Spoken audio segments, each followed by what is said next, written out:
ओम ज्ञानातिमिरान्धस्य ज्ञानञ्जनशलाकया चक्षुरुन्मीलितं येन तस्मै श्रीगुरवे नमः। नमः विष्णुपादाय कृष्णप्रेष्ठाय भूतले श्रीमते भक्तिवेदान्तस्वामिनिति नामिने। नमस्ते सारस्वते देवे गौरवाणी प्रचारिणे निर्विशेष शून्यवादी पाश्चात्यदेशतारिणे नित्यानंद नमस्तुभ्यं प्रेमानंदप्रदायिने कलौ कल्मषनाशाय जानवापतये नमः। नमो महावदन्याय कृष्णप्रेमप्रदायते कृष्णाय कृष्णचैतन्य नामिने गौरतुसे नमः। जय श्री कृष्ण चैतन्य प्रभु नित्यानंद श्री अद्वैत गदाधर शिवासादि गौर भक्त वृंद। हरे कृष्णा कृष्णा कृष्णा हरे हरे हरे राम राम राम हरे हरे। हरे कृष्णा। सो आप सभी भक्तों का हार्दिक स्वागत है आज के श्रीमद् भगवद गीता के चर्चा में। सो हम लोग चर्चा कर रहे हैं भगवद गीता चैप्टर 1 और वर्स नंबर 27। तो पिछले श्लोक 26 में हम लोग चर्चा किए या उसके पहले 25 नंबर श्लोक में भगवान अर्जुन का रिक्वेस्ट मान करके दोनों सेनाओं के मध्य में रथ को स्थापित कर देते हैं और स्पेसिफिकली भीष्म द्रोण के सामने लेके जाते हैं। उसके बाद भगवान बोलते हैं पश्चैतान पार, देखो पार, संवेदान कुरु नीति। ये यहाँ पे कुरु वंश एकत्रित कुरु वंशों को देखो। तो अर्जुन देखे, कैसे देखे? तत्र पश्यति सितान पार्थ पितरन अथ पिता। अभी युद्ध करने आए हो तो यहाँ पे क्या देख रहे हो? ये सगे संबंधी संबंध बनाने के लिए आए हो क्या? पिता, पितामह, आचार्य, मामा, चाचा, भाई जी, बुआ जी, फूफा जी, भ्रातरान, पुत्रान, पौत्रान, सखीन से ससुर, सूर्यदस, ये सब देख रहे हैं अर्जुन को। अभी युद्ध करने आया है तो युद्ध में क्या देखना चाहिए? या तो शत्रु या तो अपने पार्टी के लोग देखने चाहिए। लेकिन अर्जुन के दृष्टि में क्या दिख रहा है? कुछ और ही दिख रहा है। तो इसको बोलते हैं देहात्म बुद्धि। भौतिक चेतना से युक्त व्यक्ति इस प्रकार से देखता है। आध्यात्मिक चेतना से युक्त व्यक्ति का दृष्टि अलग होता है और भौतिक चेतना से युक्त व्यक्ति का दृष्टि अलग होता है। सो ये देखने के पश्चात अर्जुन का क्या हाल होता है, अब ये वर्णन चालू। 26 नंबर श्लोक में ये बताया गया कि अर्जुन किस दृष्टि से देख रहे हैं। अपने संबंधियों के रूप में देख रहे हैं। और वो संबंधी सगे संबंधी के रूप में देखना, इसी को बोलते हैं देहात्म बुद्धि। देहात्म बुद्धि मतलब अपने आप को शरीर समझना, देह प्लस आत्मा प्लस बुद्धि। ऐसा बुद्धि है, वैसा विचारधारा, ऐसी मानसिकता जिसके द्वारा व्यक्ति देह को ही आत्मा समझता है। आत्मा मतलब self. One who considers himself to be this body, that kind of intelligence और मेंटालिटी और consciousness intelligence is known as देहात्म बुद्धि। इस प्रकार की बुद्धि देहात्म बुद्धि कहलाती है। और इस देहात्म बुद्धि में जब कोई व्यक्ति फंसता है, जब कोई देहात्म बुद्धि की विचारधारा से संसार में रहता है, जीवन यापन करता है, तो उसका क्या हाल होता है, अब ये वर्णन चालू हो रहा है 27 नंबर श्लोक से। ध्यान से सुनते जाइए ताकि हम समझ सकें कि इस ये जो सिम्टम्स लक्षण जब अर्जुन जो बताने जा रहे हैं, तो हमारे जीवन में भी कई बार ये सारे लक्षण या इनमें से कुछ लक्षण हमको महसूस होते हैं जब हम इस संसार में दुख की अवस्था में जाते हैं। तो जब इस प्रकार के लक्षण जीवन में आने लग जाएं तो समझना चाहिए कि हम देहात बुद्धि में फंसे हैं। इसलिए सोल्यूशन क्या होना चाहिए? अपने आप को देहात बुद्धि से ऊपर निकालिए, तो अपने आप ये सारे जितने भी लक्ष्य दुख हैं, इनसे हम मुक्त हो जाएंगे। तो इसलिए इस श्लोक में बता रहे हैं तान समीक्ष स कौन्तेय सर्वान् बंधून् अवस्थितान् कृपया परयाविष्टो विषीदन् इदम् अब्रवीत्। When the son of Kunti Arjuna saw all these different grades of friends and relatives, he became overwhelmed with compassion and spoke thus. जब अर्जुन तान समीक्षया स कौन्तेय, कुंती पुत्र अर्जुन जब इस प्रकार से देखे, तान मतलब वो लोग जितने भी लोग उपस्थित हैं, किनको देख रहे हैं अर्जुन? किन लोग को देखे और निरीक्षण किए? सर्वान बंधून अवस्थितान। फिर से यहाँ पे शब्द आ रहा है क्या? तत्र पश्यत स्थितान पार्थ। पिछले श्लोक में बताए और किस रूप में देख रहा है? पितृन अथ पितामहन आचार्य मातुलान वृतरान, बंधु के रूप में। तो इस प्रकार से सर्वान बंधून अवस्थितान समीक्षा, सब लोगों को अपने बंधु के रूप में देखने के पश्चात अर्जुन क्या हो गया उनका हाल? अर्जुन का हाल बेहाल हो गया, विह्वल हो गया। कृपया पर्याविष्टो विसीदन्निदमब्रवीत्। कृपया मीन्स ही कंपैशन, बाय कंपैशन। कृपा, कृपा पूर्ण हृदय हो गया। और कैसा कृपा? परया, परया मतलब हाई ग्रेड, यानी बहुत ही हाई ग्रेड कंपैशन अर्जुन के हृदय में आविष्ट हो गया। He became overwhelmed with a high grade compassion, यानी उच्चतम स्थिति की कृपा उसके हृदय में प्रकट हो गई। तो कोई बोलेगा तो अच्छी बात है, इसमें हाल बेहाल हो गया क्यों बोल रहे हैं? ये तो अच्छी बात है ना। सर्वान बंधु अवस्थितान कृपया पर्याविष्टो, सारे लोगों को अपने बंधु सगे संबंधी मित्र के रूप में देख रहा है अर्जुन। और वो देख करके उसके हृदय में जो है बहुत उच्चतम प्रकार की कृपा आ गई हृदय में। तो अच्छी बात है। तो अच्छी बात नहीं है, क्यों? क्योंकि अगर ये कृपा अच्छा होता, अच्छी कृपा होती, कंपैशन, हाँ, सो ये कंपैशन, ये जो दया है, ये अगर अच्छी दया होती, वास्तविक दया होती, तो विषेदन इदम अब्रवीत। तो संजय आप ये क्यों बोल रहे हैं विषीदन? विषीदन मतलब वाइल लैमेंटिंग। शोकाकुल अर्जुन इस प्रकार से बोलना चालू कर दिए। तो अर्जुन शोकाकुल क्यों हो गए? हाँ, शोक में क्यों, शोक युक्त क्यों हो गए? इतना एंजाइटी, चिंता, चिंताग्रस्त क्यों हो गए अर्जुन? तो दो प्रकार के कंपैशन होते हैं। आगे बताया जाए। ये जो नेक्स्ट श्लोक है, वर्ष number 28। There are two kinds of compassion, दो प्रकार की दया होती है। भौतिक दया, आध्यात्मिक दया। मटेरियल कंपैशन, स्पिरिचुअल कंपैशन, इन दोनों में क्या अंतर है ये हम लोग चर्चा करेंगे विस्तार से। और दोनों के दोनों प्रकार की दया को करने के क्या परिणाम होते हैं ये भी चर्चा करेंगे। तो अर्जुन जो है अभी देहात बुद्धि में जो व्यक्ति होता है, लेकिन वो चर्चा करने के पहले समझ लेना चाहिए कि ये दो प्रकार की दया कैसे प्रकट होती है। तो जो देहात बुद्धि में व्यक्ति होता है, देहात बुद्धि मतलब इल्यूजन, भ्रम में जो होता है, या सरल भाषा में बोले, माया से जो ग्रस्त जीवात्मा है, मोह में जो होता है, माया में होता है, वो व्यक्ति ये इस प्रकार का कंपैशन, इस प्रकार की दया करता है। कैसी दया?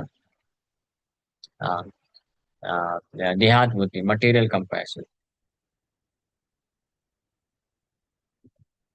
मटेरियल कंपैशन या भौतिक दया करता है, जिसके कारण व्यक्ति और एंजाइटी में आ जाता है।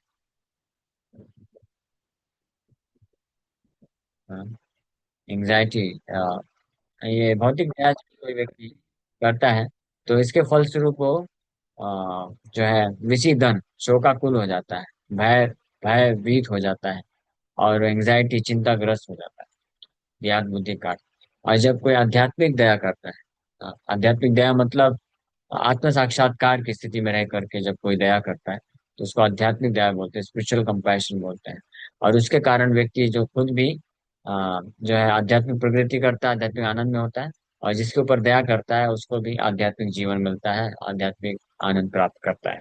ये दो प्रकार के दया होते हैं। जो भौतिक दया होती है वो शरीर के लिए होती है, आध्यात्मिक दया होती है आत्मा के लिए होती है। जो भौतिक दया होती है व्यक्ति को इंद्रिय तृप्ति के जंजाल में फंसाता है, आध्यात्मिक दया व्यक्ति को इंद्रिय तृप्ति के जंजाल से मुक्त करता है। भौतिक दया व्यक्ति को इस भौतिक संसार में ही रखता है, आध्यात्मिक दया से व्यक्ति भौतिक संसार से मुक्त होकर के आध्यात्मिक संसार को प्राप्त करता है। हाँ। और भौतिक दया में व्यक्ति भगवान की भक्ति से विमुख हो जाता है, और आध्यात्मिक दया में व्यक्ति भगवान की भक्ति में आगे बढ़ता है। तो जानना चाहिए कि किसी भी प्रकार की आसक्ति, किसी भी प्रकार की आसक्ति, या किसी भी प्रकार का कार्य, या किसी भी प्रकार का दया, अगर हमको भगवान कृष्ण की भक्ति से दूर लेके जा रहा है, तो इसका मतलब वो भौतिक दया है। और इस प्रकार की दया का परिणाम क्या होगा? वो दया करने वाला व्यक्ति भी दयनीय हो जाएगा, और जिसके ऊपर दया करेगा वो तो दयनीय था और दयनीय हो जाएगा। हाँ। लेकिन आध्यात्मिक दया है जो ऐसा कोई कार्य करना, या ऐसी कोई कृपा करना जिसके कारण व्यक्ति कृष्ण भक्ति में आगे बढ़े, और कृष्ण भक्ति को, कृष्ण को प्राप्त करे, आत्म साक्षात्कार को प्राप्त करे, अपने आप को भौतिक बंधन से मुक्त कर ले। तो ऐसे दया करने वाला व्यक्ति जो होता है वो वास्तविक सिद्धि को प्राप्त करता है, और जिनके ऊपर दया करता है वो भी परम सिद्धि को प्राप्त करके वास्तविक आनंद मैं जीवन को प्राप्त कर सकते हैं। है? अभी ऐसे भौतिक दया और आध्यात्मिक दया के उदाहरण, अ, हर उस प्रकार का कार्य जो कृष्ण चेतना से विहीन है उसको मटेरियल कंपैशन बोलते हैं, भौतिक बोला जाता है। और हर वो प्रकार का कार्य जो कृष्ण चेतना से युक्त है उसको स्पिरिचुअल, आध्यात्मिक कंपैशन बोलते हैं। है? तो कोई कार्य विशेष नहीं बोला जा सकता कि ये मटेरियल या स्पिरिचुअल। उसके पीछे चेतना क्या है उसको बोलते हैं ये मटेरियल या स्पिरिचुअल। है ना। कार्य हो सकता है कि कोई ऊपर से दिखने में कोई कार्य क्या करे, धर्म का कार्य करता हुआ दिखे, अरे ये भी तो धार्मिक है, ये भी धर्म करते हैं, ये भी यज्ञ करते हैं, देखो पूजा भी कर रहे हैं, देखो ये भी तो कथा कर रहे हैं। लेकिन अगर वो कृष्ण कॉन्शियस नहीं है, कृष्ण कॉन्शियस नहीं है, कृष्ण भावना भावित नहीं। और कृष्ण भावना भावित करके क्या होता है, हमने बताया था कल। कृष्ण का को के ये होना चाहिए, कृष्ण का समझना चाहिए अपने आप को, सभी जीवात्माओं को, कि हम कृष्ण का हैं, कृष्ण अंश है, कृष्ण के अंश हैं। और कृष्ण के लिए सारे कार्य करना चाहिए, कायेन मनसा वाचा, अपने शरीर के द्वारा, मन के द्वारा, वाणी के द्वारा, कृष्ण के लिए जो कार्य करता है। और कृष्ण को अपने कार्यों का जो फल है, रिजल्ट है, वो कृष्ण को अर्पण कर देता है, कृष्ण को दे देता है। उसको बोलते हैं कृष्ण भावनामृत, कृष्ण का के को। तो इस चेतना में जब कोई कार्य करता है तो वो व्यक्ति वास्तव में स्पिरिचुअल एक्टिविटी कर रहा है, स्पिरिचुअल कंपैशन, आध्यात्मिक दया कर रहा है। और इससे वो भी भगवान को प्रसन्न कर देता है और खुद भी आध्यात्मिक प्रगति करता है।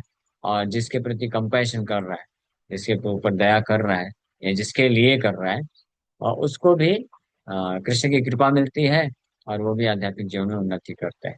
वहीं दूसरी ओर जो व्यक्ति कृष्ण का नहीं मानता अपने आप को या अन्य सभी को, बल्कि अपने आप को इस भौतिक संसार का मानता है, अपने सगे संबंधियों को का मानता है, या इस भौतिक संसार के लोगों को, वस्तुओं को अपना मानता है, जिसको बोलते हैं अहम ममेति, अहमता और ममता का जो भाव रखता है, तो इस प्रकार का व्यक्ति कृष्ण का न मान करके भौतिकवाद का मानता है, भौतिक का मानता है, माया का मानता है अपने आप। और कृष्ण के लिए ना करके वास्तव में अपने लिए या अपने से संबंधित जो अहम, अहम मतलब अपने लिए, ममता मतलब अपने से संबंधित जिनको मानता है उनके लिए ही कार्य करता है। और जो फल मिलता है ऐसे कार्य करने का, उसको या तो अपने को समर्पित कर देता है या तो अपने से संबंधित जिनको मानता है उनको अर्पण कर देता है। तो ऐसे जो व्यक्ति होते हैं वो भौतिक चेतना में होते हैं, भौतिक चेतना युक्त होते हैं। और इनके द्वारा जो दया की जाती है वो भौतिक दया होती है। और इसके फलस्वरूप परम भगवान कृष्ण असंतुष्ट हो जाते हैं। और उनके असंतुष्ट होने से, अप्रसन्न होने से, ऐसा व्यक्ति कभी भी संतुष्टि को महसूस नहीं कर सकता है। वो हमेशा शोकाकुल रहेगा, वो चिंताग्रस्त रहेगा, भयभीत होता रहेगा। जैसे अर्जुन, अर्जुन के असंतुष्टि का मेन कारण क्या है?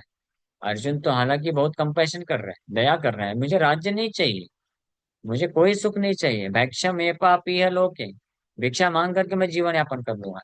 तो ठीक है ना, अगर इतना आप कंपैशन कर रहे हो, मारना नहीं चाहते हो, भिक्षा मांग के जियोगे, तो जाओ। इतना फिर एंजाइटी क्यों हो रहा है तुमको? इतना फिर ऐसे रोंटे क्यों खड़े हो रहे हैं, कम पैसे पसीना क्यों छूट रहा है, अक्सर सुधारा क्यों बह रही है? फिर कृष्ण को समर्पण क्यों कर रहे हैं? कृष्ण ने तो नहीं बोला ना मुझे समर्पण करो, मैं जैसा बोलता हूँ वैसा सुनो, वैसा करो। भगवान कृष्ण बोले नहीं। वो तो अर्जुन खुद, क्योंकि भौतिक चेतना थी, जब भौतिक चेतना से अपने हिसाब से कुछ कुछ बोल रहा था, भौतिक दया करना चाहता था, तो क्या हो गया? दुखी हो गया, कंफ्यूज हो गया, परेशान हो गया, चिंताग्रस्त हो गया, मोहग्रस्त होने के कारण तो फिर समर्पण कर दिया। कृष्ण आप कुछ बताओ ना, आप तो कुछ बोलो ना। भगवान कुछ तो बोले ही नहीं। पूरा चैप्टर अभी चल रहा है 27 नंबर श्लोक से 46 नंबर श्लोक तक कुछ भी भगवान नहीं बोलते हैं, भगवान बस सुनते हैं, हाँ ठीक है बेटा, अच्छी बात है, ठीक है करो, कौन रोका है? लेकिन जब भगवान बोले भी तो बस एक बार बोल दिए, थोड़ा सा बोले, डांटे अच्छे से, थोड़ा फटकार लगा दिए मित्रवत, ये क्लैप ब्रह्मा इस गमा पार था, ऐसे नपुंसक वाली बात मत करो अर्जुन, खड़े हो जाओ, फाइट करो। मित्रवत बोल दिया ऐसा, उसमें कोई इंस्ट्रक्शन देने का भाव नहीं। हाँ लेकिन अर्जुन खुद ही बोल के भौतिक दया करने के कारण खुद ही जो है चिंताग्रस्त हो गए, फिर समझ गए फाइनली कि अभी समर्पण करना पड़ेगा।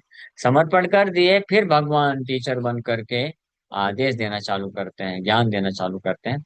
उसके बाद भी भगवान जब गीता का प्रवचन कंप्लीट कर लेते हैं उसके बाद भी भगवान अर्जुन को क्या बोलते हैं कि अर्जुन तुम्हारी ऐसी इच्छा वैसे करो, यथा इच्छसि तथा, डू एज यू लाइक, है ना। अगर तुम मेरी बात मान करके ये युद्ध करोगे तो मेरे लिए सेवा हो जाएगी और तुमको लाभ मिल जाएगा। इसलिए अगर नहीं करोगे तो ठीक है, मैं किसी और को निमित्त बना लूंगा। निमित्त मात्रम भव सव्य साचिन, तुम बस निमित्त बन जाओ। निमित्त बनने से तुमको मैं क्रेडिट दे दूंगा, तुम नहीं बनोगे तो ठीक है, you are free. You are free to choose either to surrender to me और surrender to this material energy maya. तो आप फ्री हो। लेकिन अर्जुन बुद्धिमान थे, है ना। मेरे जैसे मूर्ख नहीं थे कि बार बार सुनने के बाद भी हाँ माया को ही सरेंडर करने चले जाते हैं, कृष्ण को सरेंडर नहीं करते। अर्जुन बुद्धिमान थे ना। हाँ, तो अर्जुन बोले नहीं, नष्ट मोह, हाँ मेरा मोह आपने नष्ट कर दिया है, तो प्रसादन, आप बड़े दयालु हैं भगवान। असली कृपा तो आप कर रहे हैं, मैं तो ये सो कॉल्ड कृपा के चक्कर में फंस गया था, है ना। असली कृपा आप कर रहे हैं, क्या कृपा कर रहे हैं, मेरे द्वारा सबको मरवाना चाहते हैं। ये असली कृपा है। आप असली कृपा कर रहे हैं तो नष्ट मोहा स्मृति लब्धा तत्प्रसादन मैं अच्युता, स्थितो अस्मि, अब मैं अच्छे से स्थित हुआ हूँ। सब टेंशन मोहग्रस्त मोह चिंता सब नष्ट हो गया है। हाँ, स्थितो अस्मि गता संदेह, मेरा संदेह पूरा नष्ट हो चुका है हे कृष्णा। तो फिर क्या करोगे अर्जुन? करिष्ये वचनम तव, आप जो बोलोगे वो करूंगा मैं। बोलो किसको मारना है। हाँ, तो चालू हो गया। तो ये इसको बोलते हैं आध्यात्मिक दया के स्तर पे आना। भौतिक दया करने का परिणाम, भौतिक चेतना युक्त से व्यक्ति जो करता है उसका क्या परिणाम है, और आध्यात्मिक दया करने का क्या परिणाम है, हम लोग चर्चा करेंगे कल इसके ऊपर और विस्तार से चर्चा करेंगे। अभी यहीं पे विराम करते हैं। Thank you very much. Hare Krishna. किसी भक्त का कोई प्रश्न है तो पूछ सकते हैं। हरे कृष्णा।